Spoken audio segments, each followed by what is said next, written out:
ꯑꯍꯥꯟꯕꯃꯛꯇꯗ diamond TV channel ꯃꯤꯠꯌꯦꯡ ꯇꯥꯕꯤꯔꯤꯕꯁꯤꯡꯕꯨ ꯅꯤꯔꯃꯂꯥ ꯊꯥꯡꯖꯝꯅ ꯇꯔꯥꯝ ꯅꯣꯛꯆꯔꯤ꯫ ꯍꯧꯖꯤꯛ ꯃꯈꯥ ꯆꯠꯊꯖꯔꯛꯄꯗ ꯂꯥꯟꯊꯣꯛꯆꯔꯤ꯫ ꯏꯁꯩ ꯁꯛꯅꯁꯤ ꯊꯧꯔꯝ ꯑꯁꯤꯗ ꯁꯤꯖꯤꯟꯅꯖꯔꯤꯕ ꯃꯣꯕꯥꯏꯜ ꯅꯝꯕꯔ ꯅꯤꯡꯁꯤꯡꯖꯒꯦ 7007070808 ꯍꯥꯏꯔꯤꯕ ꯅꯝꯕꯔ ꯑꯁꯤꯗ ꯀꯣꯜ ꯇꯧꯕꯤꯔꯛꯇꯨꯅ ꯑꯗꯣꯝꯒꯤ ꯑꯄꯥꯝꯕ ꯏꯁꯩ ꯁꯛꯄꯒꯤ ꯑꯄꯥꯝꯕ ꯏꯁꯩ ꯁꯛꯄꯒꯤ ꯈꯨꯗꯣꯡꯆꯥꯕ ꯗꯥꯏꯃꯟ ꯇꯤꯚꯤ ꯆꯦꯅꯦꯜꯒꯤ ꯃꯥꯏꯀꯩꯗꯒꯤ ꯊꯝꯖꯔꯤ꯫ ꯑꯃꯨꯛꯇꯪ ꯍꯟꯅ ꯅꯤꯡꯁꯤꯡꯖꯒꯦ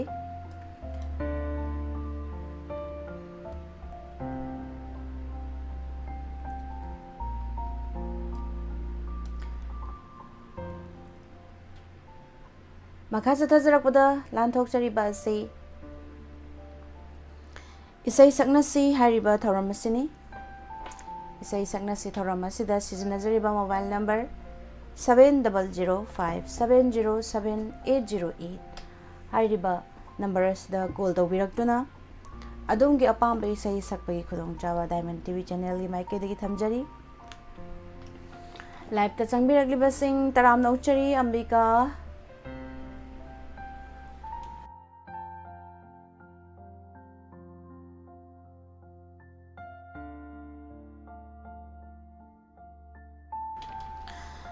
ꯏꯁꯩ ꯁꯛꯅꯁꯤ ꯊꯧꯔꯝ ꯑꯁꯤꯗ ꯁꯤꯖꯤꯟꯅꯖꯔꯤꯕ ꯃꯣꯕꯥꯏꯜ ꯅꯝꯕꯔ ꯑꯃꯨꯛꯇꯪꯒ ꯅꯤꯡꯁꯤꯡꯖꯒꯦ 7005707808 ꯍꯥꯏꯔꯤꯕ ꯅꯝꯕꯔ ꯑꯁꯤꯗ ꯀꯣꯜ ꯇꯧꯕꯤꯔꯛꯇꯨꯅ ꯑꯗꯣꯝꯒꯤ ꯑꯄꯥꯝꯕ ꯏꯁꯩ ꯁꯛꯄꯒꯤ ꯈꯨꯗꯣꯡꯆꯥꯕ ꯗꯥꯏꯃꯟ ꯇꯤꯚꯤ ꯆꯦꯅꯦꯜꯒꯤ ꯃꯥꯏꯀꯩꯗꯒꯤ ꯊꯝꯖꯔꯤ꯫ ꯉꯁꯤꯒꯤ ꯑꯍꯥꯟꯕ ꯀꯣꯂꯔꯁꯤ ꯀꯅꯥꯅꯣ ꯍꯥꯏꯕꯗꯨ ꯌꯦꯡꯃꯤꯟꯅꯁꯤ꯫ ꯍꯜꯂꯣ ꯍꯜꯂꯣ, ꯇꯥꯖꯩ꯫ ꯇꯔꯥꯝ ꯅꯣꯛꯆꯔꯤ꯫ ꯏꯁꯥꯒꯤ ꯃꯤꯡ ꯂꯩꯐꯝ ꯍꯥꯏꯕꯤꯌꯨ꯫ ꯑꯩ ꯖꯦꯝꯁ ꯀꯧꯖꯩ, ꯁꯣꯟꯕꯅꯦ꯫ ꯀꯔꯤ ꯃꯊꯦꯜ ꯆꯥꯕꯤꯈ꯭ꯔꯒꯦ ꯉꯁꯤꯁꯤꯕꯣ? ꯉꯁꯤꯗꯤ ꯇꯤꯟ ꯐꯤꯁ ꯊꯣꯡꯕ ꯆꯥꯏ꯫ ꯑꯗꯣ ꯏꯁꯩ ꯁꯛꯅꯁꯤ ꯊꯧꯔꯝ ꯑꯁꯤꯗ ꯁꯔꯨꯛ ꯌꯥꯕꯤꯔꯛꯄ ꯊꯥꯒꯠꯆꯔꯤ꯫ ꯀꯔꯝꯕ ꯏꯁꯩꯅꯣ ꯉꯪꯊꯣꯛꯄꯤꯗꯣꯏꯁꯦ? ꯑꯁ, ꯑꯩꯗꯤ ꯏꯁꯩ ꯈꯟꯕꯒꯤ ꯊꯧꯔꯝ ꯑꯣꯏꯕꯤꯅꯤꯡꯗꯅ ꯀꯣꯜ ꯇꯧꯖꯔꯤꯕ꯫ ꯑꯗꯣ ꯏꯁꯩ ꯁꯛꯅꯁꯤ ꯊꯧꯔꯝꯅꯤ, ꯑꯗꯣ ꯏꯁꯩ ꯑꯃ ꯏꯁꯩ ꯁꯛꯄꯗꯤ ꯂꯥꯟꯊꯣꯛꯄꯤꯔꯝꯃꯣ꯫ ꯍꯩꯇꯤꯌꯦ꯫ ꯑꯗꯣ ꯏꯁꯩꯁꯦ ꯉꯪꯗꯤ ꯉꯪꯉꯝꯒꯗꯕ ꯃꯥꯜꯂꯤ, ꯑꯗꯨꯕꯨ ꯉꯁꯤꯒꯤ ꯑꯍꯥꯟꯕ ꯐꯥꯔꯁ ꯀꯣꯂꯔꯅꯤ, ꯏꯁꯩ ꯃꯇꯦꯛ ꯑꯃꯇꯪ ꯈꯨꯗꯣꯜ ꯇꯝꯕꯤꯔꯝꯃꯨ꯫ ꯀꯔꯤ ꯏꯁꯩꯅꯣ ꯉꯪꯗꯣꯏꯁꯦ? ꯑꯝꯇ ꯍꯩꯇꯤꯌꯦ꯫ ꯏꯁꯩꯗꯤ ꯑꯗꯨꯝ ꯃꯌꯥꯝ ꯇꯥꯕꯤꯔꯝꯒꯅꯤ ꯑꯗꯣ ꯉꯁꯤꯒꯤꯗꯤ ꯋꯥꯔꯧꯕꯤꯔꯅꯨ, ꯑꯩ ꯃꯇꯨꯡꯗ ꯑꯣꯏꯅ ꯉꯪꯖꯔꯒꯦ꯫ ꯊꯥꯒꯠꯆꯔꯤ꯫ ꯏꯁꯩ ꯉꯪꯕ ꯍꯩꯕꯤꯔꯝꯃꯣ, ꯃꯊꯪꯒꯤ ꯄ꯭ꯔꯣꯒ꯭ꯔꯥꯝꯗ ꯑꯃꯨꯛ ꯁꯔꯨꯛ ꯌꯥꯕꯤꯔꯛꯎ꯫ ꯊꯥꯒꯠꯆꯔꯤ꯫ ꯍꯥꯏꯅꯤꯡꯉꯥꯏ ꯂꯩꯇꯅ ꯊꯧꯔꯝ ꯑꯁꯤꯗ ꯏꯁꯩ ꯈꯟꯕꯅꯤ ꯍꯥꯏꯗꯅ ꯁꯔꯨꯛ ꯌꯥꯕꯤꯔꯛꯄꯅꯤ, ꯑꯗꯨꯕꯨ ꯑꯁꯤꯒꯤ ꯏꯁꯩ ꯁꯛꯅꯁꯤ ꯊꯧꯔꯝ ꯑꯁꯤꯒꯤ ꯑꯍꯥꯟꯕ ꯀꯣꯂꯔꯅꯤ꯫ ꯊꯥꯒꯠꯆꯔꯤ ꯀꯣꯜ ꯇꯧꯕꯤꯔꯛꯂꯝꯕ, ꯊꯥꯒꯠꯆꯔꯤ ꯃꯌꯥꯝ ꯄꯨꯝꯅꯃꯛꯄꯨ ꯉꯁꯤꯒꯤ ꯂꯥꯏꯚ ꯁ꯭ꯇ꯭ꯔꯤꯃꯤꯡꯗ ꯂꯩꯕꯤꯔꯤꯕ꯫ ꯃꯊꯪꯒꯤ ꯀꯣꯂꯔ ꯑꯃꯨꯛ ꯂꯧꯈꯠꯆꯒꯦ꯫ Hello, hello miss. Good afternoon, ꯇꯔꯥꯝ ꯅꯣꯛꯆꯔꯤ꯫ ꯏꯁꯥꯒꯤ ꯃꯤꯡ ꯂꯩꯐꯝ ꯍꯥꯏꯕꯤꯌꯨ꯫ ꯃꯤꯁ ꯑꯩ ꯑꯉꯥꯡꯅꯦ꯫ ꯀꯔꯝꯕ ꯏꯁꯩꯅꯣ ꯁꯛꯄꯤꯒꯗꯣꯏꯁꯤꯕꯨ? ꯃꯤꯁ ꯁꯂꯥꯝꯕꯝ ꯅꯨꯄꯥ ꯏꯁꯩ ꯑꯃ ꯁꯛꯆꯒꯦ꯫ ꯍꯧꯕꯤꯔꯣ꯫ ꯄꯨꯟꯁꯤꯕꯤꯅꯥꯒ ꯁꯂꯥꯝꯕꯝ꯫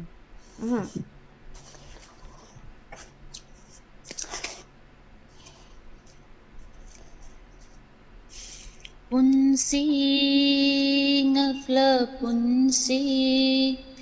ꯅꯪꯒꯤ ꯏꯊꯛ ꯏꯔꯩꯅ ꯋꯥꯔꯤ ꯀꯌꯥ ꯄꯨꯔꯤ, ꯑꯋꯥ ꯅꯨꯡꯉꯥꯏ ꯊꯧꯗꯣꯛ ꯑꯋꯥ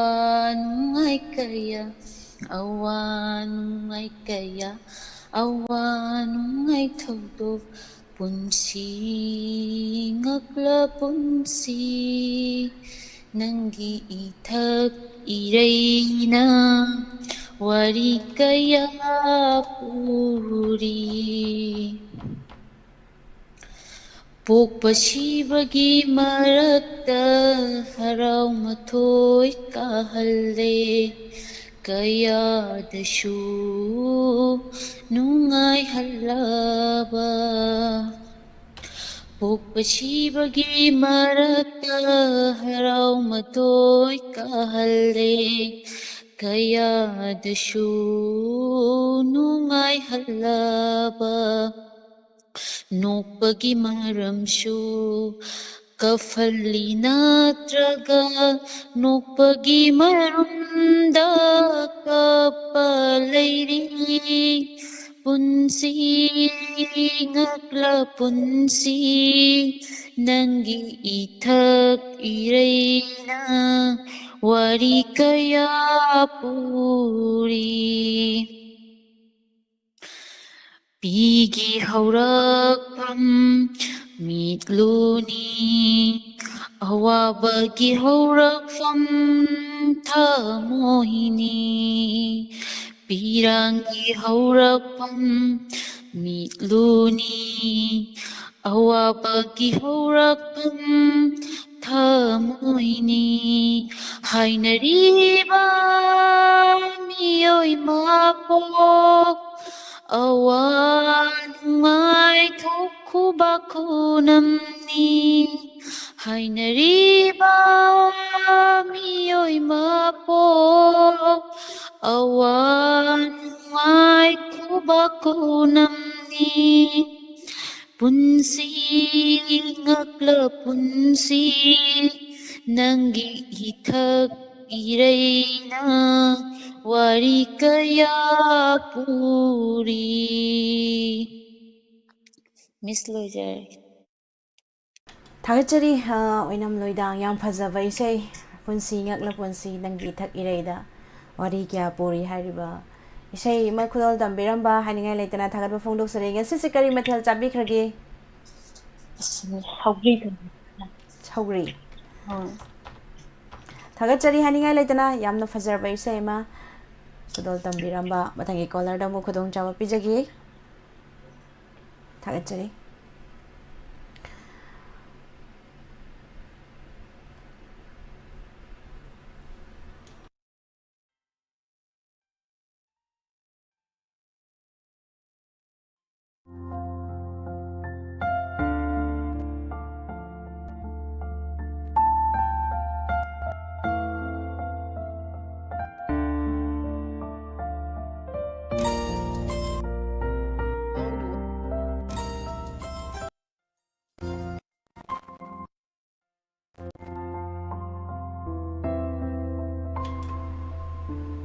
ꯊꯥꯒꯠꯆꯔꯤ ꯃꯌꯥꯝ ꯄꯨꯝꯅꯃꯛ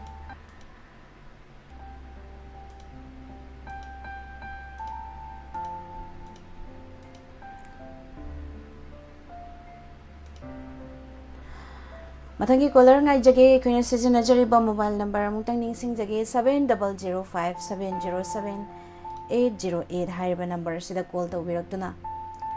ꯑꯗꯣꯝꯒꯤ ꯑꯄꯥꯝꯕ ꯏꯁꯩ ꯁꯛꯄꯒꯤ ꯈꯨꯗꯣꯡꯆꯥꯕ ꯗꯥꯏꯃꯟ ꯇꯤꯚꯤ ꯆꯦꯅꯦꯜꯒꯤ ꯃꯥꯏꯀꯩꯗꯒꯤ ꯊꯝꯖꯔꯤ ꯑꯁꯤꯒꯤ ꯂꯥꯏꯚꯇ ꯂꯦꯡꯁꯤꯟꯕꯤꯔꯛꯂꯤꯕ ꯑꯝꯕꯤꯀꯥ ꯏꯕꯨꯡ ꯁꯔꯠ ꯆꯣꯡꯊꯥꯝ ꯀꯁꯥꯔ ꯏꯃꯥ ꯔꯥꯅꯤꯕꯂꯥ ꯂꯩꯁꯥꯡꯊꯦꯝ ꯇꯔꯥꯝꯅ ꯑꯣꯛꯆꯔꯤ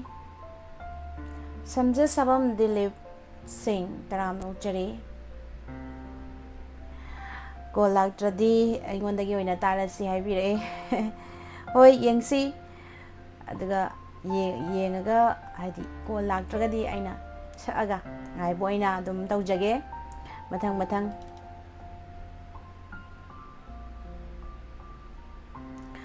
ꯃꯌꯥꯝ ꯄꯨꯝꯅꯃꯛ ꯉꯁꯤꯒꯤ ꯊꯝꯖꯔꯤꯕ ꯅꯝꯕꯔ 7005707808 ꯍꯥꯏꯔꯤꯕ ꯅꯝꯕꯔ ꯑꯁꯤꯗ ꯀꯣꯜ ꯇꯧꯕꯤꯗꯨꯅ ꯑꯗꯣꯝꯒꯤ ꯑꯄꯥꯝꯕ ꯏꯁꯩ ꯁꯛꯄꯒꯤ ꯈꯨꯗꯣꯡꯆꯥꯕ ꯗꯥꯏꯃꯟ ꯇꯤꯚꯤ ꯆꯦꯅꯦꯜꯒꯤ ꯃꯥꯏꯀꯩꯗꯒꯤ ꯊꯝꯖꯔꯤ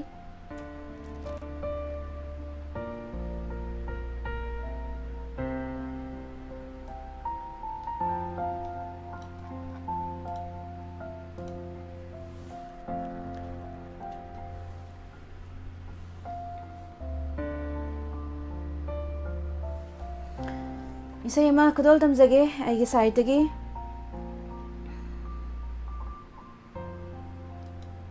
ꯁꯣꯏꯈꯤꯕ ꯂꯥꯟꯈꯤꯕ ꯀꯌꯥ ꯌꯥꯎꯔꯕꯁꯨ ꯇꯥꯕꯤꯔꯤꯕꯁꯤꯡꯅ ꯉꯥꯛꯄꯤꯒꯅꯤ ꯑꯗꯨꯒ ꯃꯌꯥꯝꯁꯨ ꯂꯥꯏꯚꯇ ꯂꯩꯔꯤꯕꯁꯤꯡꯁꯨ ꯑꯗꯨꯝ ꯁꯔꯨꯛ ꯌꯥꯕꯤꯔꯛꯎ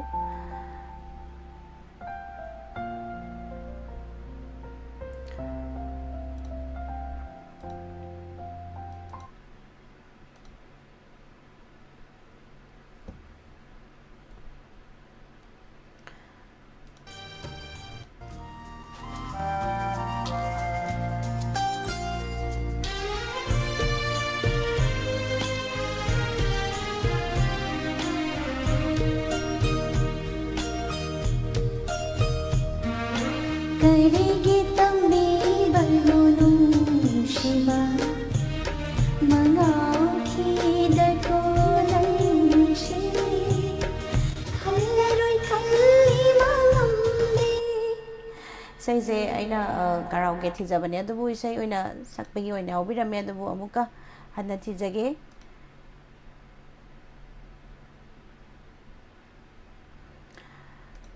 ꯏꯁꯩ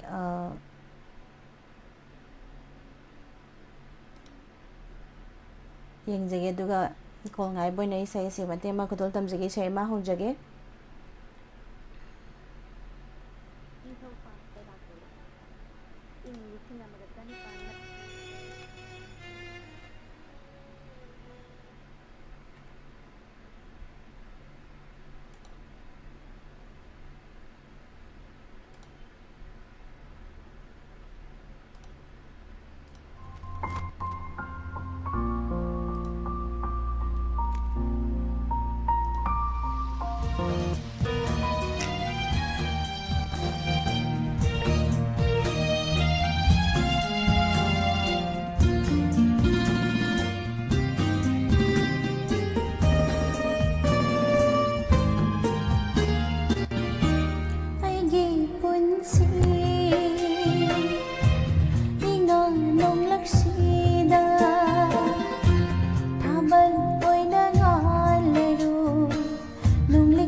ꯊꯥꯒꯠꯆꯔꯤ ꯃꯌꯥꯝ ꯄꯨꯝꯅꯃꯛ ꯀꯣꯜ ꯉꯥꯏꯖꯕꯅꯤ ꯏꯁꯩ ꯁꯛꯅꯁꯤꯁꯦ ꯊꯧꯔꯝꯁꯦ ꯈꯔ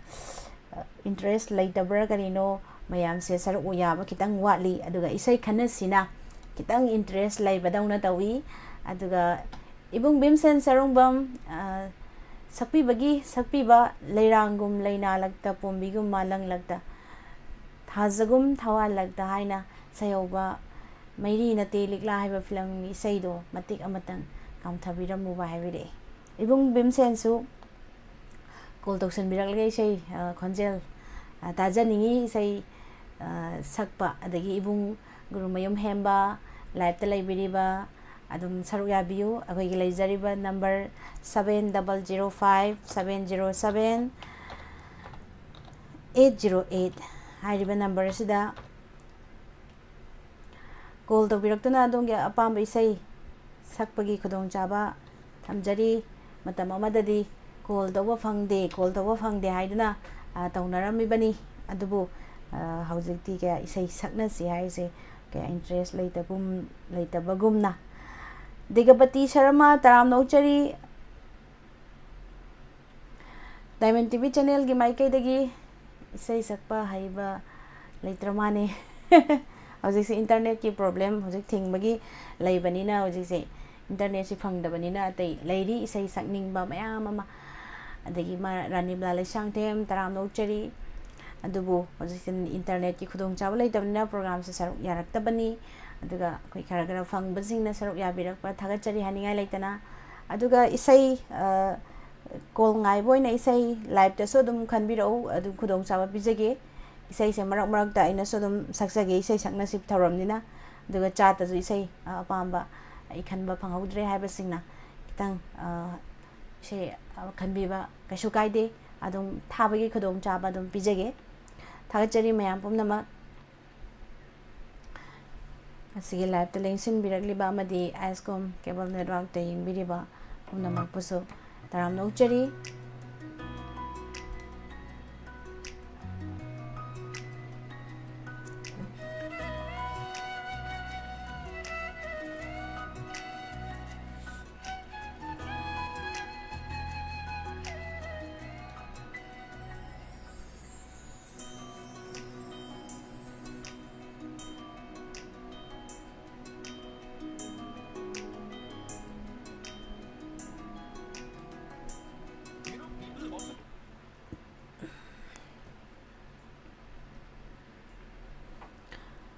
ꯇꯣꯝꯊꯤꯟ ꯇꯔꯥꯝ ꯅꯧꯆꯔꯤ ꯗꯥꯏꯃꯟ ꯇꯤꯚꯤ ꯆꯦꯅꯦꯜꯒꯤ ꯃꯥꯏꯀꯩꯗꯒꯤ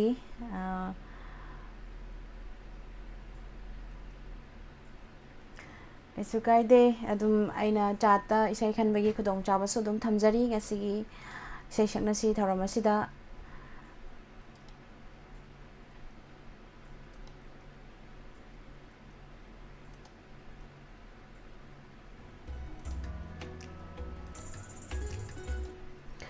ꯀꯣꯜ ꯑꯃ ꯂꯥꯛꯏ ꯑꯗꯨꯕꯨ ꯌꯦꯡꯒꯦ ꯄꯥꯏꯈꯠꯆꯒꯦ ꯍꯜꯂꯣ ꯏꯁꯩ ꯈꯟꯕ ꯌꯥꯒꯗ꯭ꯔꯥ? ꯏꯁꯩ ꯈꯟꯕꯗꯤ ꯌꯥꯔꯣꯏ ꯏꯁꯩ ꯁꯛꯅꯁꯤ ꯊꯧꯔꯝꯅꯦ ꯑꯣ ꯐꯔꯦ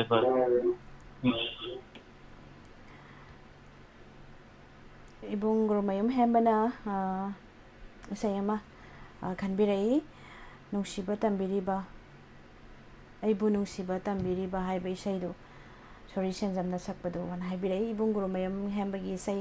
ꯈꯨꯗꯣꯜ ꯇꯝꯖꯒꯦ ꯈꯨꯖꯤꯟꯒꯤ ꯃꯃꯤ ꯐꯤꯂꯝꯗꯒꯤ ꯑꯩꯕꯨ ꯅꯨꯡꯁꯤꯕ ꯇꯝꯕꯤꯔꯤꯕ ꯈꯨꯗꯣꯜ ꯇꯝꯖꯒꯦ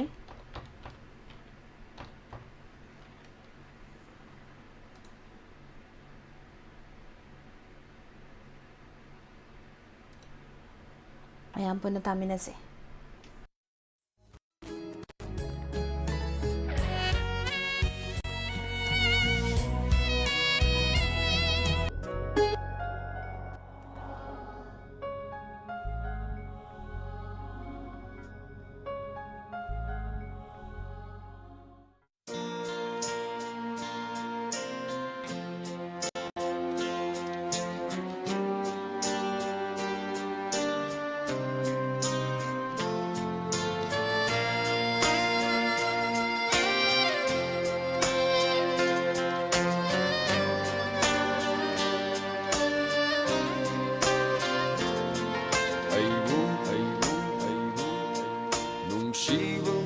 ꯇꯝꯕꯤꯔꯤꯕ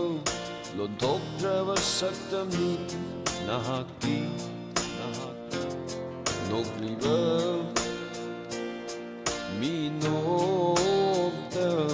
ꯀꯉꯥꯎꯅꯍꯜꯂꯦ ꯑꯩꯕꯨ ꯃꯐꯝ ꯈꯪꯗ ꯑꯩꯕꯨ ꯅꯨꯡꯁꯤꯕ ꯇꯝꯕꯤꯔꯤꯕ ꯂꯣꯟꯊꯣꯛꯇ꯭ꯔꯕ ꯁꯛꯇꯝꯅꯤ ꯅꯍꯥꯛꯀꯤ ꯅꯣꯛꯂꯤꯕ ꯃꯤꯅꯣꯛꯇ ꯀꯉꯥꯎꯅꯍꯜꯂꯦ ꯑꯩꯕꯨ ꯃꯐꯝ ꯈꯪꯗ ꯑꯖꯤꯛꯄꯨ ꯑꯍꯤꯡꯁꯨ ꯃꯔꯛꯁꯤꯗ ꯀꯣꯜ ꯑꯃ ꯂꯥꯛꯏ ꯑꯗꯨꯒ ꯑꯩ ꯏꯁꯩꯁꯤ ꯑꯃꯨꯛ ꯊꯥꯖꯒꯦ ꯂꯧꯈꯠꯆꯒꯦ ꯀꯣꯜ ꯑꯁꯤ hello Miss Nirmala, good afternoon. Good afternoon ꯇꯔꯥꯝꯅ ꯑꯣꯛꯆꯔꯤ ꯏꯁꯥꯒꯤ ꯃꯤꯡ ꯂꯩꯐꯝ ꯍꯥꯏꯕꯤꯌꯨ Miss, I Bhimsen Sarungbam, Yalpuk Yambim, Miss. ꯍꯣꯏ ꯏꯕꯨꯡ ꯇꯔꯥꯝꯅ ꯑꯣꯛꯆꯔꯤ ꯏꯕꯨꯡꯒꯤ ꯈꯣꯟꯖꯦꯜꯁꯨ ꯉꯁꯤꯗꯤ ꯑꯃꯨꯛ ꯇꯥꯊꯣꯛꯁꯤ ꯑꯗꯣ ꯀꯔꯝꯕ ꯏꯁꯩꯅꯣ ꯁꯛꯄꯤꯗꯣꯏꯁꯦ ꯑꯩꯅ ꯃꯅꯤꯄꯨꯔꯗ ꯅꯣꯡ ꯆꯨꯗ꯭ꯔꯦꯅ ꯌꯥꯝ ꯇꯣꯏꯅ ꯍꯥꯏꯕꯗꯨꯗ ꯅꯣꯡ ꯈꯤꯇꯪ ꯀꯧꯗꯕ ꯑꯣꯏꯅ ꯏꯁꯩ ꯃꯇꯦꯛ ꯑꯃꯇꯪ ꯈꯤꯇꯪ ꯀꯩꯅꯣ ꯇꯧꯁꯦꯅ ꯇꯧꯕꯅꯤ ꯃꯤꯁ ꯍꯣꯏ ꯏꯁꯩ ꯅꯣꯡ ꯀꯧꯗꯕꯒꯤ ꯏꯁꯩ ꯃꯇꯦꯛ ꯑꯃ ꯈꯨꯗꯣꯜ ꯇꯝꯖꯒꯦ ꯍꯥꯏꯕꯅꯤ ꯏꯕꯨꯡꯅ ꯀꯩꯁꯨ ꯀꯥꯏꯗꯦ ꯑꯩꯈꯣꯏꯗꯤ ꯅꯣꯡꯁꯤ ꯆꯨꯍꯟꯅꯤꯡꯗꯅ ꯂꯩꯔꯕꯅꯤ ꯍꯧꯖꯤꯛ ꯂꯧꯁꯤꯡꯁꯦ ꯑꯩꯈꯣꯏꯒꯤ ꯂꯩꯀ꯭ꯔꯛ ꯆꯠꯂꯕ ꯍꯥꯏꯕꯗꯣ ꯑꯣꯏꯔꯦ ꯑꯗꯨꯝ ꯐꯧꯁꯦ ꯆꯥꯅꯤ ꯁꯥꯠꯅꯤ ꯁꯥꯠꯂꯣꯏ ꯍꯥꯏꯕꯒꯤ ꯅꯣꯡꯗꯝ ꯅꯥꯏꯗ꯭ꯔꯤꯕꯅꯤ ꯍꯧꯖꯤꯛꯁꯦ ꯑꯗꯨꯅ ꯏꯕꯨꯡꯅ ꯑꯩꯈꯣꯏꯒꯤ ꯅꯣꯡ ꯀꯧꯗꯕꯒꯤ ꯏꯁꯩ ꯑꯃ ꯈꯨꯗꯣꯜ ꯇꯝꯕꯤꯒꯦ ꯍꯥꯏꯕ ꯊꯥꯒꯠꯆꯔꯤ ꯍꯧꯕꯤꯔꯁꯤ ꯍꯧꯖꯔꯛꯀꯦꯀꯣ ꯏꯆꯥ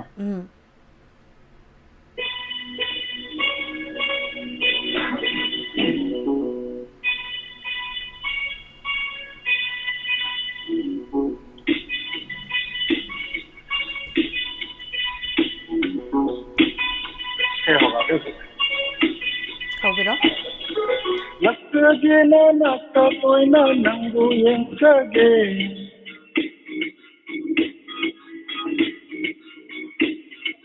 Lakagena nakta toina nangu yenkage Lona lona lona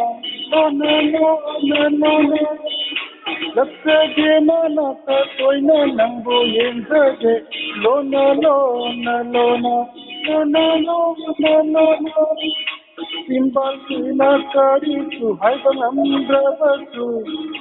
Hamoi aigi potha phamdi o jage Ki pu khudi nang gi mai khodo Lakge na nata toina nangu yen jage Lona lona lona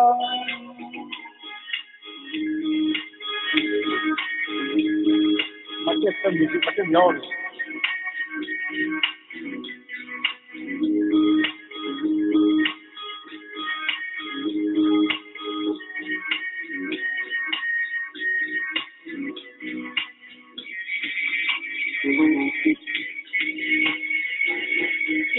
Ngong sabi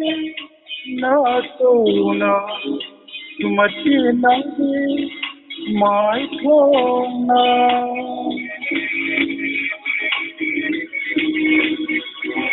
Ngong sabi na tuna Sumati nangi mai thona Leita pham khang hande wa moi aigi Inaka patunna layhalilene ho ho ho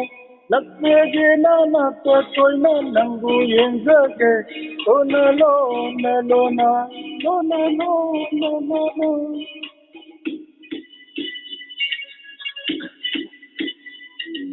Ay tumse sabi sana kaya tumbi ka dance tori ꯌꯥꯝ ꯐꯩ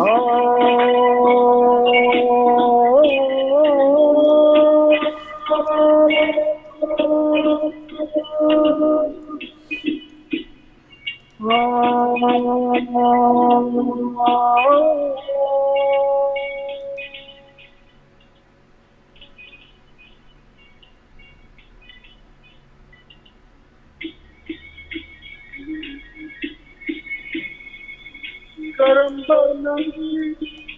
mayanu nuti nangi wakhalga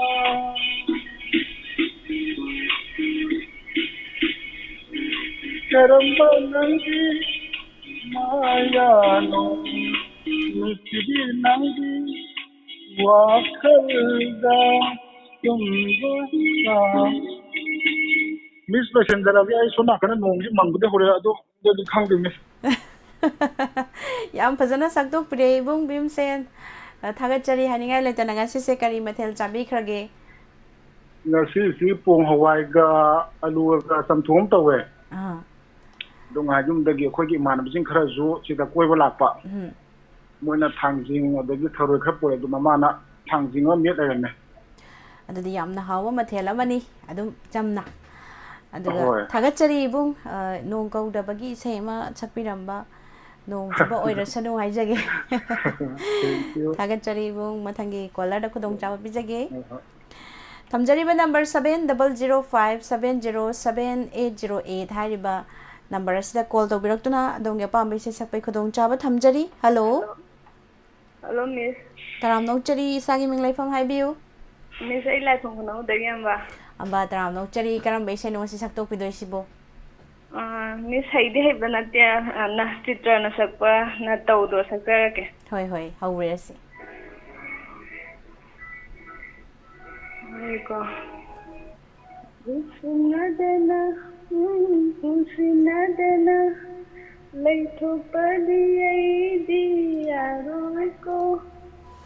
ꯅꯨꯡꯗꯤ ꯅꯨꯡꯁꯤꯖꯩ ꯐꯣꯡꯕꯁꯨ ꯉꯝꯗꯦ ꯏꯅꯥꯛꯇ ꯆꯪꯕ ꯐꯥꯎ ꯀꯤꯔꯤꯕꯅꯤꯗꯣ ꯑꯩꯅ ꯈꯪꯗꯣꯛꯄ ꯌꯦꯡꯊꯣꯛꯄ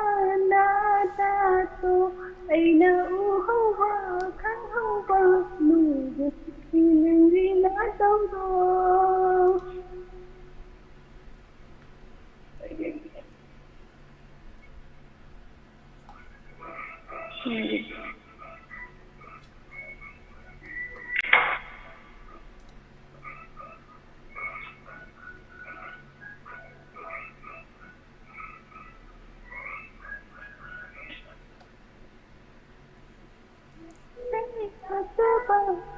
ಸಾಯದುನ ಲೈಠೋಪಾದನ ID ಹೇನನು ಸಿರೆ ಮುತ್ತುವಾಂದನ ಈರಾಂಪೂರಗ ಲಕ್ಕಬಾದನ ಐಗಿ ನಾಕ್ಷಿದ ನಂಗು ನಂಗಬ ಐನ ನಂಗು ಸಂಗಬ ಐನ ನಂಗು ನುಸಿದಬ ಖಂದಿರಾದಿ ꯅꯪꯒꯅꯤ ꯅꯪꯕꯨ ꯑꯩꯒꯤ ꯑꯣꯏꯒꯅꯤ ꯅꯪꯕꯨ ꯈꯪꯖꯅꯕ ꯑꯩꯗꯤ ꯁꯤꯟꯅꯖꯒꯅꯤ ꯑꯩꯅ ꯈꯪꯗꯣꯛꯄ ꯌꯦꯡꯊꯣꯛꯄ ꯅꯥꯗꯥꯗꯣ ꯑꯩꯅ ꯎꯍꯧꯕ ꯈꯪꯍꯧꯕ ꯅꯨꯡꯒꯤ ꯅꯨꯡꯁꯤ ꯅꯪꯒꯤ ꯅꯥꯇꯧꯗꯣ ꯃꯤꯁ ꯂꯣꯏꯁꯟꯖꯔꯒꯦ ꯊꯥꯒꯠꯆꯔꯤ ꯑꯝꯕ ꯏꯁꯩ ꯌꯥꯝ ꯐꯖꯕ ꯏꯁꯩ ꯑꯃ ꯅꯇꯧꯗꯣ ꯍꯥꯏꯔꯤꯕ ꯏꯁꯩ ꯑꯃ ꯈꯨꯗꯣꯜ ꯇꯝꯕꯤꯔꯝꯕ ꯊꯥꯒꯠꯆꯔꯤ ꯍꯥꯏꯅꯤꯡꯉꯥꯏ ꯂꯩꯇꯅ ꯃꯊꯪꯒꯤ ꯀꯣꯂꯔꯗ ꯈꯨꯗꯣꯡꯆꯥꯕ ꯄꯤꯖꯒꯦ ꯊꯦꯡꯛ ꯌꯨ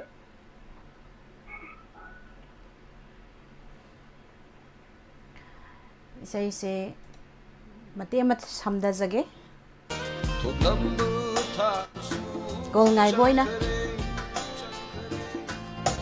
ꯑꯆꯤꯛꯄ ꯑꯍꯤꯡꯁꯨ ꯂꯣꯏꯈꯔꯦ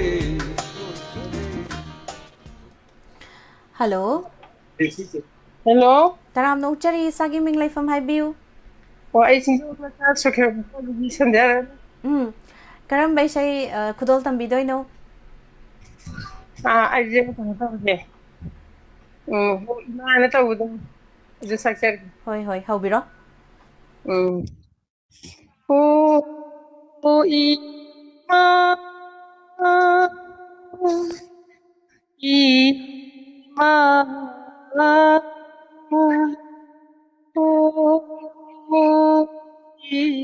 이마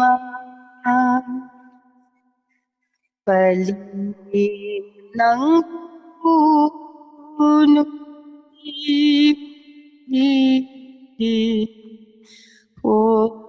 이마 빨리 낭부시비 이마 부카비 नसाइबू तातोगलम कई जनो सलीबा नसाइबू हुंदोगलम कई जनो सलीबा ना ना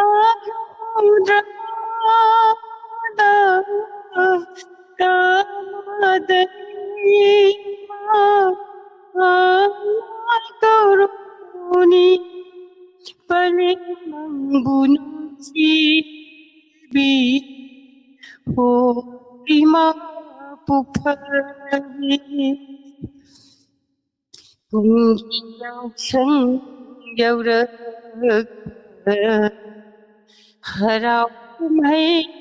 मतंदा इखु छमना पुबीबा ngamulayong inadaba ikutam na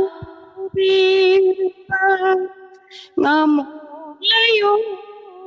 inadaba pangini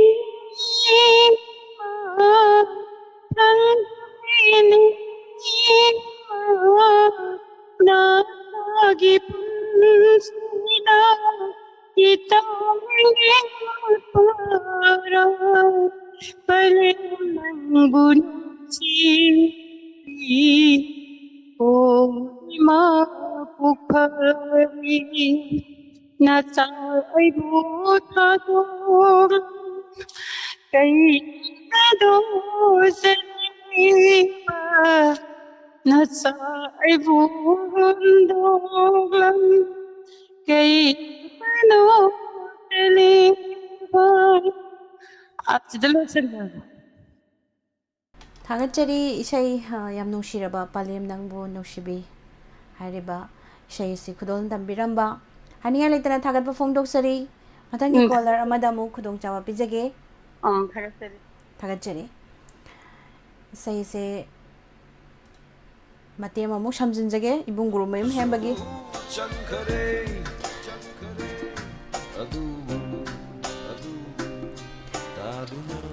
live ता लाइब्रेरीबा सुरंजोय नोंथोंबम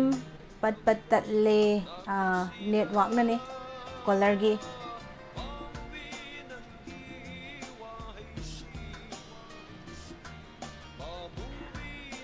ताराम नोकचरी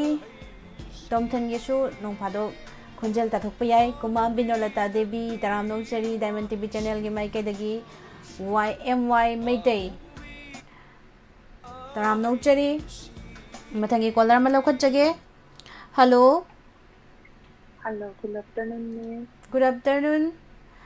इसागी मिंग लेफम हाइबियू तौजरइबा पेशांतोंग लांगम लेकाइदगी लांग ममिताने चरबिता ताराम नोकचरी करी मथेल चाबिरगे ngasi samthong anambana idi miss samthong ga saida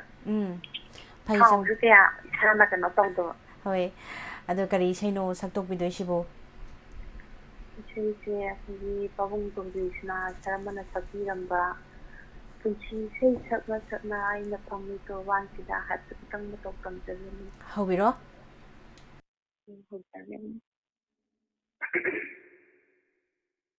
पुंची इसे सकना सकना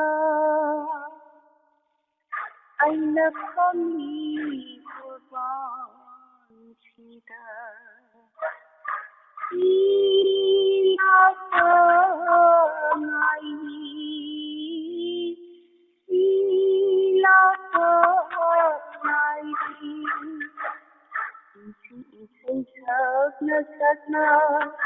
Aina pami turban sida,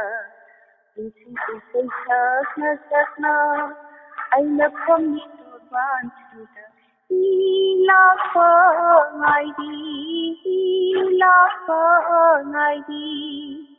mangnan kaya mangki aina turban sida pamna mangnan kaya mangki aina turban sida pamna ngayhak amuk kapali ngayhak amuk nuali ngayhak amuk kapali ngayhak amuk nuali apami hong mayran bisa mangga jagu saram laga apami hong mayran bisa mangga jagu saram laga kanadari khallavara matam loiri hallagera kanadari khallavara matam loiri hallagera punchi isai sakna sakna aina pami toban sida ilapa ngaidi thapnava yumda matam Irabagi tunda thapnava yumda matam Irabagi tunda mai thirava lali oina hanjadauri aina thapnava yumda matam Irabagi tunda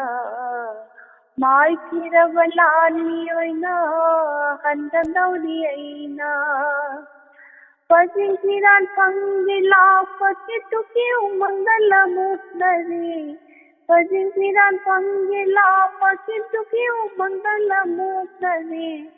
Apami hogi mayra bisa mangda jagoi saram laga Apami hogi mayra bisa mangda jagoi saram laga kanadari khallavara matam loiri hallagera kanadari khallavara matam loiri hallagera punchi isai sakna sakna aina phami toman sida ilapa ngaidi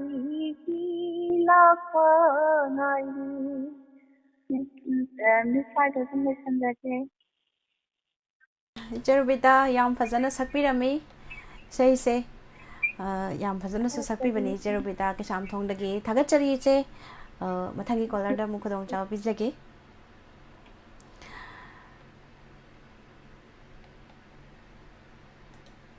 sei se mate mangang ningai aduna mate mang thoke call ngai boina ko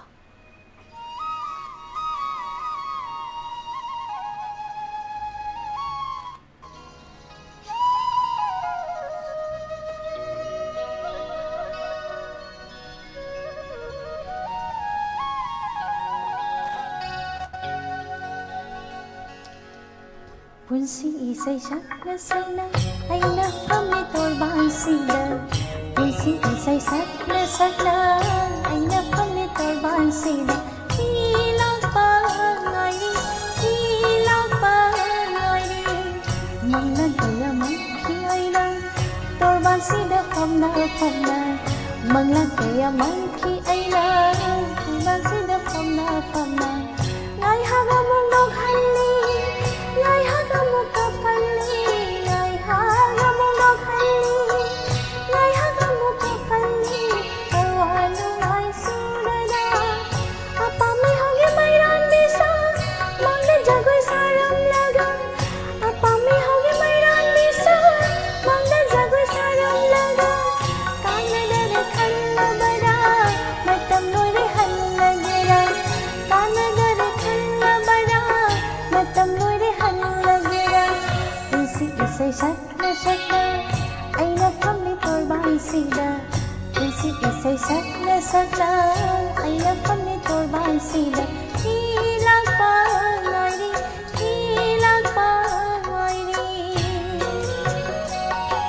Aina isai ngangjariba mayami call ngai boina ngangjabani Hello Hello. Taram nokchari isagi bing laifam haibiu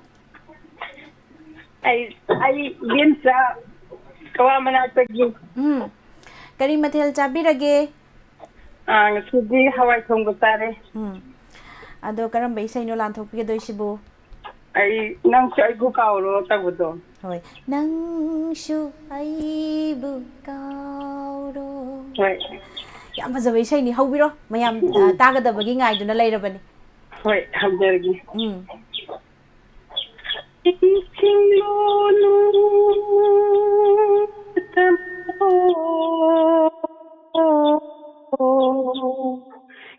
ꯅꯪ ꯑꯩꯕꯨ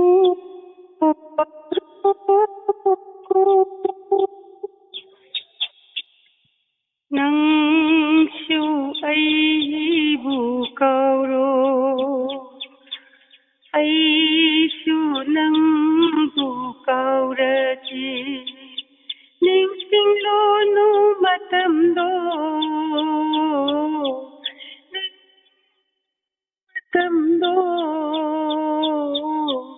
ꯕꯤꯗꯥꯏꯅ ꯑꯣꯏꯔꯦ ꯄꯟꯊꯨꯡꯐꯝ ꯅꯪꯁꯨ ꯑꯩꯕꯨ ꯀꯧꯔꯣ ꯑꯩꯁꯨ ꯅꯪꯕꯨ ꯀꯧꯔꯒꯦ ꯀꯧꯔꯒꯦ ꯂꯦꯟꯃꯤꯟꯅꯈꯤ ꯑꯍꯤꯡ ꯀꯌꯥ ꯍꯥꯏꯈꯤꯕꯗꯥꯏ ꯅꯪꯅ ꯑꯩꯉꯣꯟꯗ ꯊꯥꯗꯣꯛꯄꯤꯅꯨ ꯑꯩꯕꯨ ꯅꯪꯅ ꯊꯥꯗꯣꯛꯄꯤꯅꯨ ꯑꯩꯕꯨ ꯅꯪꯅ ꯊꯥꯗꯣꯛꯂꯦ ꯉꯁꯤꯗꯤ ꯑꯩꯕꯨ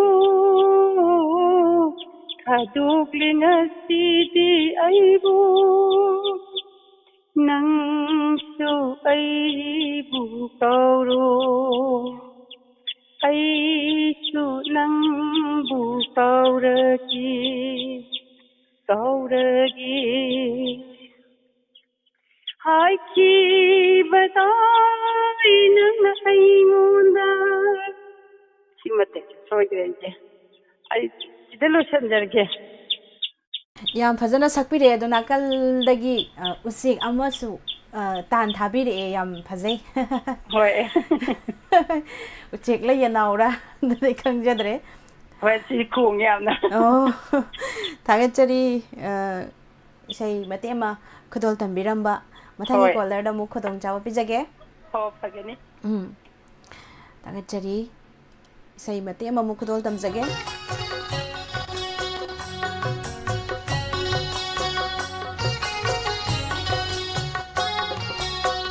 ꯊꯥꯞꯂꯕ ꯃꯇꯝ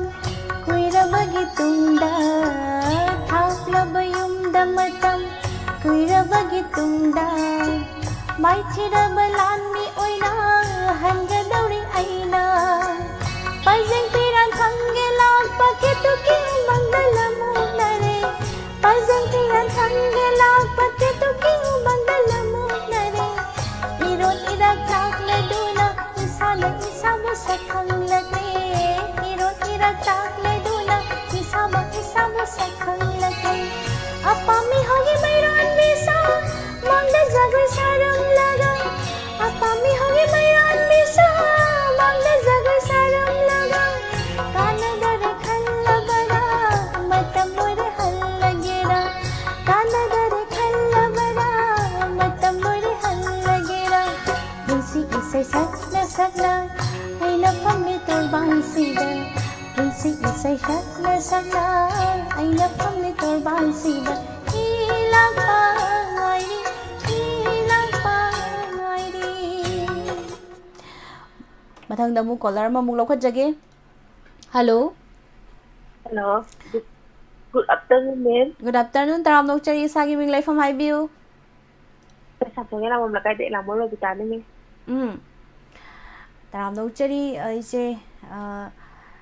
ꯀꯔꯝꯕ ꯏꯁꯩꯅꯣ ꯏꯁꯩꯗꯣ ꯌꯥꯝ ꯐꯖꯩꯌꯦ ꯇꯥꯕꯗ ꯌꯥꯝ ꯅꯨꯡꯁꯤꯌꯦ ꯊꯦꯡꯛ ꯌꯨ ꯑꯗꯣ ꯀꯔꯤ ꯏꯁꯩꯅꯣ ꯁꯛꯄꯤꯗꯣꯏꯁꯤꯕꯨ ꯂꯝꯗꯝꯁꯤꯒꯤ ꯅꯨꯡꯁꯤ ꯋꯥꯔꯤꯑꯅ ꯃꯇꯝ ꯏꯁꯩ ꯑꯃ ꯂꯩ ꯑꯗꯨ ꯑꯣꯏꯅ ꯁꯛꯆꯒꯦ ꯍꯧꯕꯤꯔꯣ ꯂꯝꯗꯝꯁꯤꯒꯤ ꯅꯨꯡꯁꯤ ꯋꯥꯔꯤꯅꯤ ꯈꯣꯡꯖꯣꯝ ꯅꯨꯡꯕꯤ ꯃꯃꯥ ꯃꯆꯥꯒꯤ ꯀꯨꯃꯣꯟ ꯈꯨꯗꯤꯡ ꯎꯅꯖꯩꯗꯣ ꯅꯣꯡꯒꯤ ꯂꯣꯡꯂꯤ ꯃꯔꯛꯇ ꯂꯣꯡꯂꯨꯕꯤ ꯈꯣꯡꯊꯥꯔꯒꯤ 아타나 라빠시다 이놈가 노이나나 봄좀 누비 꿈틀다기 봄좀 누비 꿈틀다기 ingatan lapasida kongilong galoy nada somjong lubi kum thadakli ingong sipi ning thibi luap tado lam yawi ingong sipi ning thibi luap tado lam yawi malim layna thulari malim layna thulari hari nong ko bisu koi na tirale hari nong ko bisu koi na tirale koi na tirale masa hari bu koi na tirale masa hari bu oh ha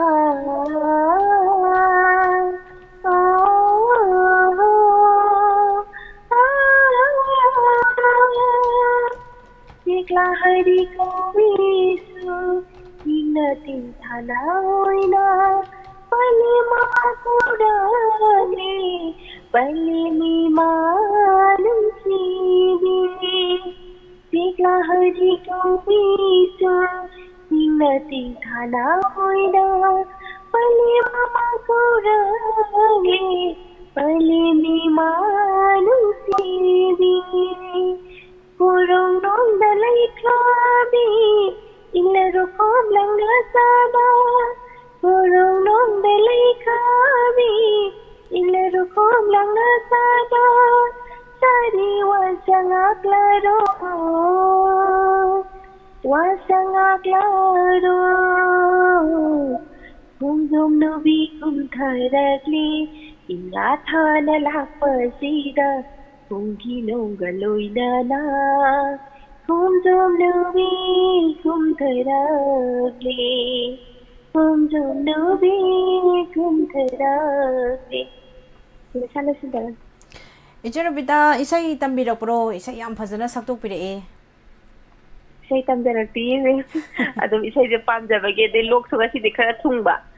Ade kainom tawredi isay saktok khara phagadraina adum saru yajarakpone da mengi program Oi isay saktukpadagi anaba phabiro Thagachari haningai laitana mathangi caller da mu khodong jaw bijage Sese matek saagane caller se kaudradine yaroi dauri aduna ine sese matek saaga caller kaujage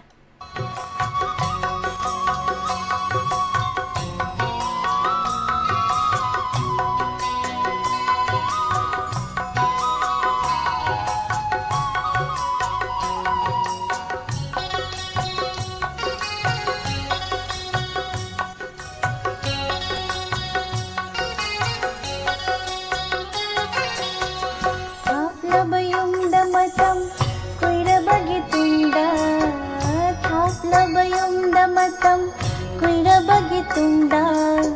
mai kira balan mi oina hanga dauri haina mathangda mu bola mu lokhat jage aina isai matek kauraga saksaraga kaino si kaujabani adu call di dum lakpi hello Miss Isa mama ni plan au imarani bla taram nong chari kari mathel chabi kharge kana ngasi da hawai thunge adu Kanggo mo to Imarani bla phaujan birakpaji thuk lawa phawi adubu haurasi ima kari sei no sakpi doisibu isai de ai phau ni to ko ma yang to yong ni to ni ba hoi kaino bi isai nu sin se halu chen dem ai thap di khong dre ba kala ka hoi adum haubiro o ma tiam tang to ke pum li pha to nu si asi Nusi Amaga Nusi Kini himinati amaga amaga nushi amama himinati nushi nushi nushi nushi Buồn đắng mắt phơ tay bông mắt phơ Buồn đắng mắt phơ tay bông mắt phơ Nushi nushi nushi nushi himinati himinati nushi amama himinati Rồi trở lại cái pha để mà tôi थागतजरी याम फजबा इसे मचु खुदोल तबिरमी नुसीनसी हिंगमिनसी हारिबा इसे यसी थागतजरी मथंगी collar खुदोंग चापिजके मतम सिसु लोइसलकदौरे थागतजरी मा रानी ब्ला लैसांगथे मतंग सिदी कना लाकदबनो हाबिदि हिंगमिनसी इसे मते मसु खुदोल तमजगे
अमुसु कोलमा लाए लौखजगे मथंगी सिदी ngasi sei saktaba yaroi hariba ibu sardo mali hello hello hello taram nokchari ming leifam haibiu misai Gilbert Singh delivery sir Gilbert taram nokchari karimathel ngasi ngasi thang che sogri tong em sogri ado kari isaino sakpi doise ado chatadi ari be isaino yam pamjai na haigi ado ari be isaida karam be isaino sakpi ge doise ogi kari lai em film ki oga sagol cher tijen rena sakpa kari bu ai na haire sige ya hoy hobiro konjen je ka ngai teng si je do bicha dum sakara hoy sakpiro करीबु ऐना हाइरसिगे इपागी इबेमा नुंगसी इपागी इबेमा नुंगसीबी नुंगुम नकलंबा थामोय आशे लशिंग मफोलगुम होत खरे लशिंग मफोलगुम होत खरे करीबु ऐना हाइरसिगे इपागी इबेमा नुंगसीबी इपागी इबेमा नुंगसीबी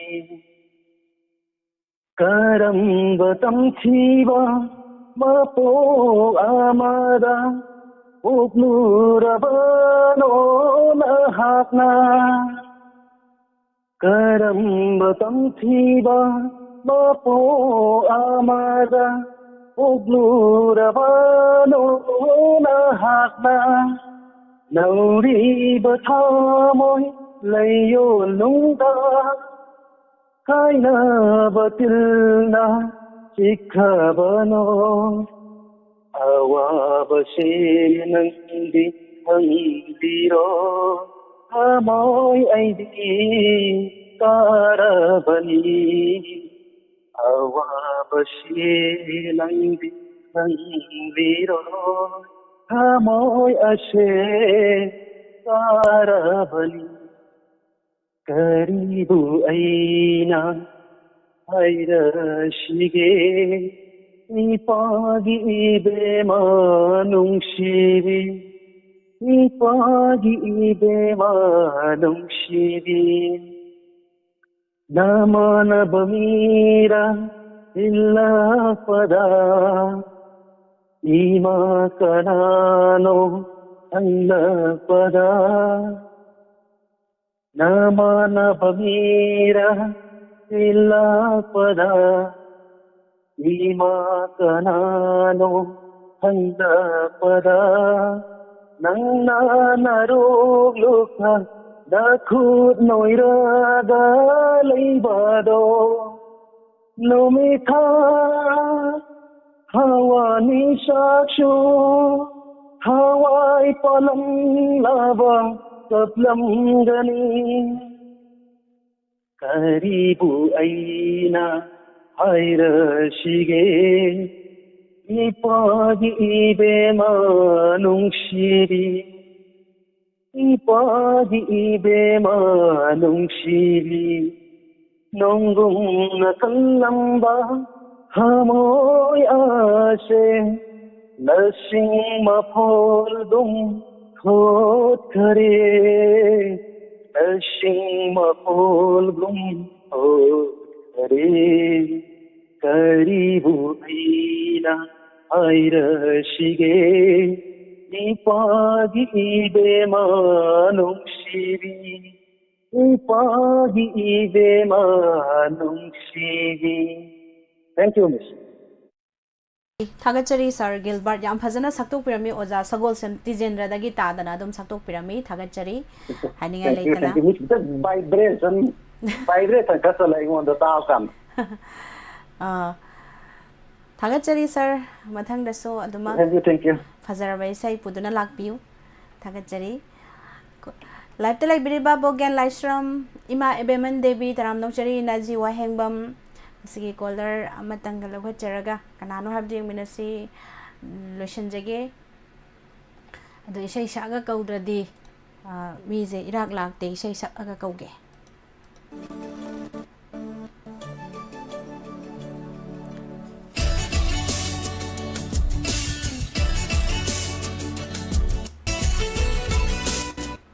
इसै सक्त्रिङाइदा लाए ngasiदी ngasiगी अरोइबा collar ने hello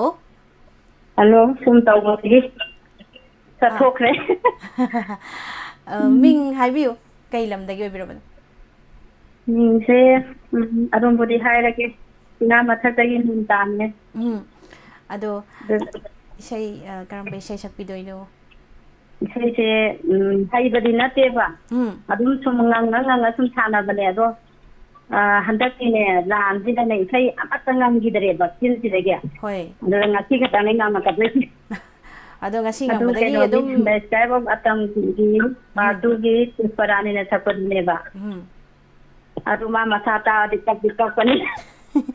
kuire landagi isai sakpigidaba haibani ado ngasi sakpadagi mathang toina sakpiduna wakhan nungaina leibiu Hoi adudi haubiro ado ide ma ai haijabadi nate ko hoi kanasu hairaga poklakpunate tamaga loina haiba ngaktani ado saktokpiro hoi haurage baca haurage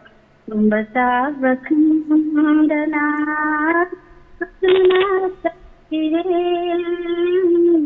nyungchi banangi tatando nyungchi banangi tatando kukuding tapto hanse sanani hari nada Nachibu shiba kaubara Tumba sava khandana Waduna tarire Numshi banangir saktanto Numshi banangir saktanto Una ho ꯎꯅꯍꯧꯗ꯭ꯔꯕꯗ ꯅꯣꯡꯃꯇꯪ ꯅꯪꯒ ꯎꯅꯍꯧꯗ꯭ꯔꯕꯗ ꯅꯣꯡꯃꯇꯪ ꯅꯪꯒ ꯈꯜꯂꯤ ꯑꯩꯒꯤ ꯋꯥꯈꯜ ꯎꯅꯍꯧꯗ꯭ꯔꯕ ꯃꯤꯀꯨꯞ ꯑꯃꯠꯇ ꯂꯥꯔꯤ ꯎꯅꯍꯧꯗ꯭ꯔꯕ ꯃꯤꯀꯨꯞ ꯑꯃꯠꯇ ꯅꯪꯒ ꯅꯪꯇꯛꯅꯩ ꯄꯨꯛꯂꯤ ꯅꯪꯇꯛꯅꯩ ꯃꯁꯤꯕꯨ ꯅꯨꯡꯁꯤꯕꯒꯤ ꯃꯥꯒꯨꯝꯅ ꯆꯨꯝꯕ ꯆꯥꯕ ꯈꯪꯗꯅ ꯍꯣꯗꯨꯅ ꯆꯠꯈꯤꯔꯦ ꯅꯨꯡꯁꯤꯕ ꯅꯪꯒꯤ ꯁꯛꯇꯝꯗꯣ nungsiba nangsi sasaktamto please let us sadana tauhu imamda please let us sadana tauhu imamda khaliban ay samoina jariban ay wakhalna Malgi pungsida udunata saire naki udunata saire naki nunsi sakto nasibo siba sobara chumbata bakandana udunata saire nungsiba nangsi sasaktamdo nungsiba nangsi sasaktamdo nikukudi lakto kande nanani pari nantada nasibu nangsiba kawara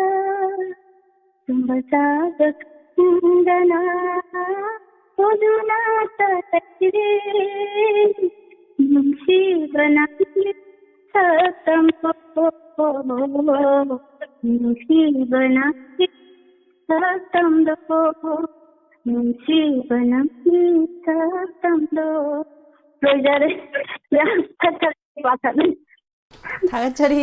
ꯑꯗꯨꯝ ꯐꯖꯅ ꯑꯗꯨꯝ ꯁꯛꯇꯣꯛꯄꯤꯔꯝꯃꯤ ꯇꯨꯝꯕ ꯆꯥꯕ ꯈꯪꯗꯅ ꯎꯗꯨꯅꯇ ꯂꯩꯔꯦ ꯍꯥꯏꯔꯤꯕ ꯏꯁꯩꯁꯤꯅꯤ ꯑꯗꯣ ꯊꯥꯒꯠꯆꯔꯤ ꯄꯨꯝꯅꯃꯛ ꯁꯤ ꯑꯔꯣꯏꯕ ꯀꯣꯜ ꯑꯣꯏꯅ ꯍꯥꯏꯖꯈꯤꯕꯅꯤ ꯑꯗꯨꯕꯨ ꯆꯥꯟꯁ ꯑꯃꯇꯪꯒ ꯌꯦꯡꯖꯈꯤꯒꯦ ꯑꯅꯤꯜ ꯁꯤꯅꯥꯝ ꯇꯔꯥꯝꯅ ꯑꯣꯛꯆꯔꯤ ꯔꯥꯅꯤꯕ꯭ꯂꯥ ꯏꯃꯥ ꯔꯥꯅꯤꯕ꯭ꯂꯥ ꯂꯩꯁꯥꯡꯊꯦꯟ ꯃꯤꯁ ꯅꯪꯁꯦ ꯅꯣꯛꯄ ꯅꯨꯃꯤꯠ ꯑꯣꯏꯔꯝꯂꯦ ꯑꯗꯨꯒ ꯑꯗꯣ ꯔꯟꯃꯦꯟꯗ꯭ꯔ ꯁꯤꯡꯍ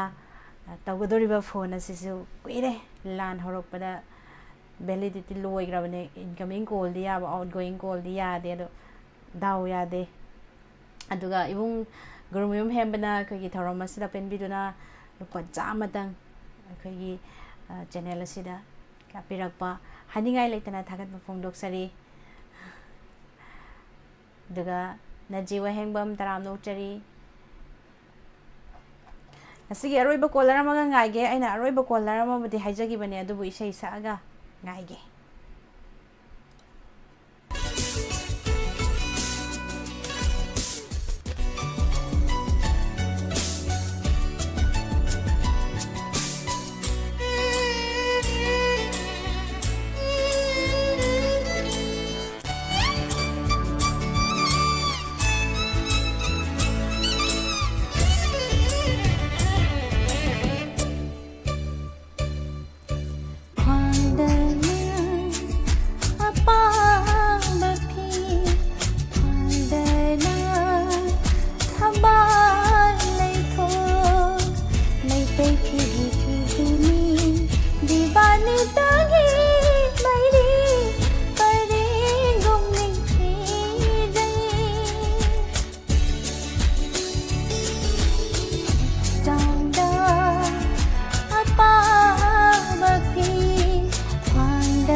สุปัจจัยดาอ่อนทบนะสุสุในดาลูชีบีนังกิไม่คงดายิงบ้าดาอ่อนทบนะนิ่งที่ใจดาโอ้นังนากีนาทุกลักปาโดภายเรียนทากิลูหงบ้าจัดลำได้ยิ่งมาตามโดमेरा थागी सदा रेगुम निंबना एंथोना निंची जंदा asige aroiba caller lakhotjage hello hello taram nokchari sagi minglai from haibiu Miss Gangarani Kolkata. iche Gangarani Kolkata ngasidi thengnajare thagachari iche na ngasi aroiba caller ni ado kari mathel chabirage ngasi sibu Miss ngasi iron bataye. Iron ba kari iron bano Nahan porokoni wa iron bani Miss. Thaying ga toro kai thami ga hapaga. Hoi dudi isai saktori ni kari isai sakbi doino isena sak pa isai sam phaja phaja na dom sakbi rak pane ngasi kari isai sakbi doino Kari thaina gi umoni ga kumar ji ga sakpa hai haya si ta bama pun to boro. Hai haya sida babapu mangang luwan anina hai we sai do ram do wali Hoi mi. ai ado haubiro Phaja phaja na sakle hai rak kana Miss ikai de ko. ado mi se Gangarani dom phaja phaja na dom sakpi bane haubiro Miss ai iko sen bi ko. hoi hoi Hai haya sida bamapu Hai haya sida bamapu mangang luwang kumalwo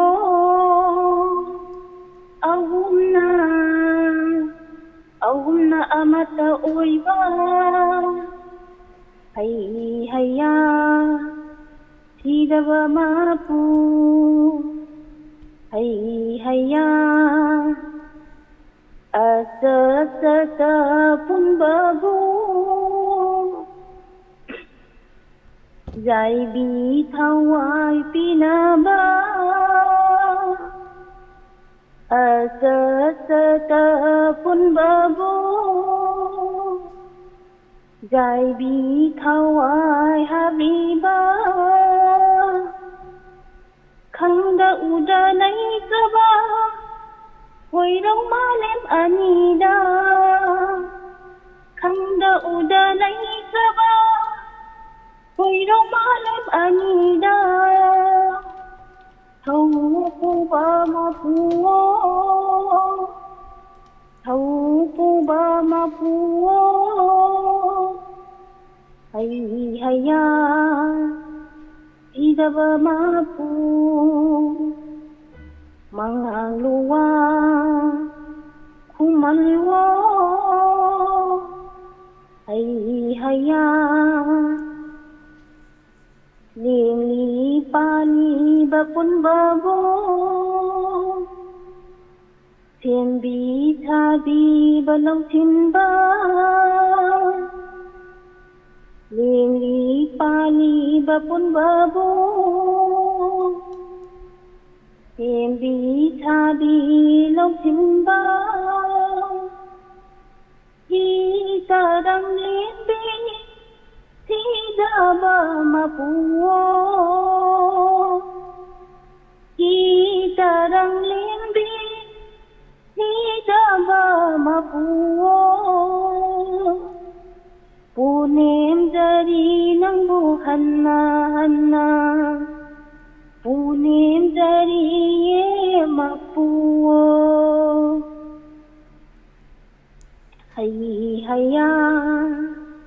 tidak bermapu Atoy bawa kalau sing mangan video Asum aran lamida Langjing biyu mangang luang kumalwo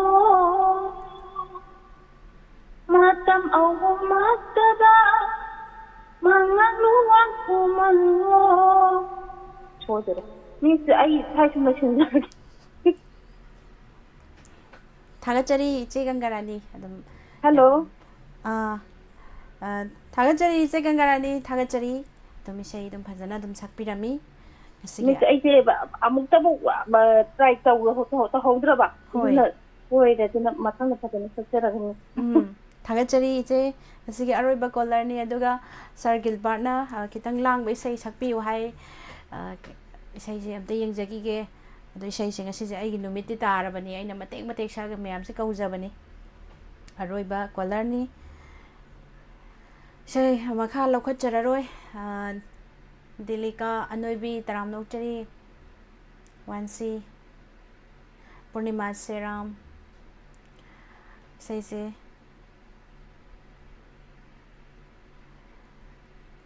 यंगजगी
इसे लेरे खरा लांग मते सक्सगे लोइना सक्ट्रबसु Mary हारिबा film दगी Krishna थमोगी Krishna हारिबा इसे मते अमतंग सक्सगे ma'am लांगमिनसी दुगा थरोमसे लोइसनजगे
मतेक SIM तम गुदोल दमजरगे मथंग मपुंग ओइना सक्सगे असिगे पुंगसो हेले अदुगा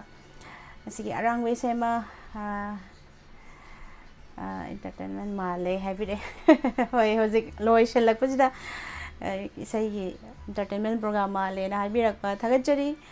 मथंगदा मुक याम फजबा इसैमा मुक गुदोल दमजगे मथंगी प्रोग्राम दा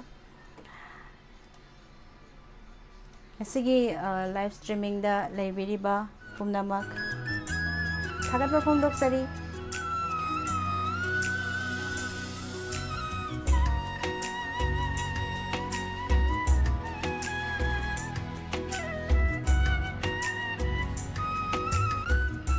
ꯊꯥꯒꯠꯆꯔꯤ ꯃꯌꯥꯝ ꯄꯨꯝꯅꯃꯛ ꯉꯁꯤꯒꯤ ꯍꯧꯕꯗꯩꯅ ꯂꯣꯏꯕꯐꯥꯎ ꯂꯩꯕꯤꯔꯤꯕ ꯁꯤꯒꯤ ꯊꯧꯔꯝ ꯑꯁꯤꯕꯨ ꯄꯦꯟꯕꯤꯗꯨꯅ ꯂꯨꯄꯥ 100 ꯀꯥꯞꯄꯤꯔꯛꯈꯤꯕ ꯏꯕꯨꯡ ꯒꯨꯔꯨ ꯃꯌꯨꯝ ꯍꯦꯟꯕꯕꯨꯁꯨ ꯍꯟꯅ ꯊꯥꯒꯠꯄ ꯐꯣꯡꯗꯣꯛꯆꯔꯤ ꯗꯥꯏꯃꯟ ꯇꯤꯚꯤ ꯆꯦꯅꯦꯜꯒꯤ ꯃꯥꯏꯀꯩꯗꯒꯤ ꯅꯧꯅ ꯂꯦꯡꯁꯤꯟꯕꯤꯔꯛꯂꯤꯕꯁꯤꯡꯕꯨꯁꯨ ꯍꯥꯏꯅꯤꯡꯉꯥꯏ ꯂꯩꯇꯅ ꯊꯥꯒꯠꯄ ꯐꯣꯡꯗꯣꯛꯆꯔꯤ ꯑꯃꯗꯤ ꯑꯥꯏꯁꯀꯣꯝ ꯀꯦꯕꯜ ꯅꯦꯠꯋꯥꯔꯛꯇ ꯌꯦꯡꯕꯤꯔꯤꯕ ꯄꯨꯝꯅꯃꯛꯄꯨꯁꯨ ꯊꯥꯒꯠꯄ ꯐꯣꯡꯗꯣꯛꯆꯔꯤ ꯄꯨꯝꯅꯃꯛꯄꯨ ꯑꯃꯨꯛ ꯍꯟꯅ ꯅꯤꯔꯃꯂꯥ ꯊꯥꯡꯖꯝꯅ ꯈꯨꯔꯨꯝꯖꯔꯤ